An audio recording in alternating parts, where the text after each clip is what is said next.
We at ISG really recommend to look at sourcing with the entire life cycle and not just like looking at sourcing as a transaction, as identifying a vendor.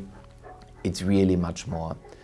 It's starting with the strategy piece to make an informed decision when it's coming to make or buy strategy, for example, when it's coming to shoring, so like what is the related shoring strategy, or also when it's coming to the sourcing strategy, in the sense like, do we want to place all eggs in one basket and go like for one big provider, or do we want to run like a strategy with multi-vendors simply for risk reduction and those things. So it's starting with a profound and informed sourcing strategy.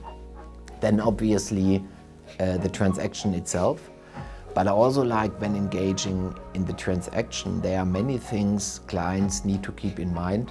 For example, when it's coming to related governance, in the sense of how will the vendor be steered, how will the governance be part of the contract, which kind of organization would later on, once the contract is signed, steer the vendor. But also things to keep in mind during the transaction, for example, related to the organization. So like if you do an IT outsourcing, how will the retained organization, i.e. those parts that remain with the client, how will they look like? How should they be structured? So that are all things that already need to be kept in mind while the transaction is running.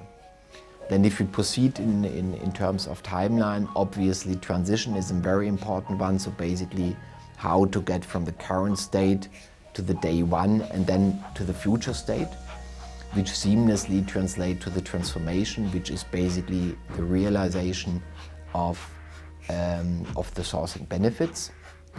And while you are in that process of transition and transformation, typically in significantly underestimated part is the entire topic of change management, which really requires to basically support the organization with that significant change of switching workloads, either from an internal delivery or from the current provider to another provider. So that really needs to be backed up with a profound change management process.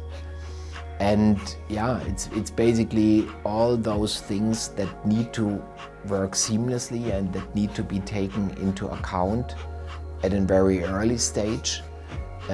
So from that we simply see that sourcing is much more than just like identifying an appropriate provider. It's really to think at all things required in order to make not only the transaction successful, but most importantly ensure that the transition towards day one is really seamless without any business interruption, and that all the transformative benefits the client was expecting, that we have a very high chance to really realize them, and that basically requires to look at the entire sourcing life cycle and keeping those things from a holistic perspective in mind.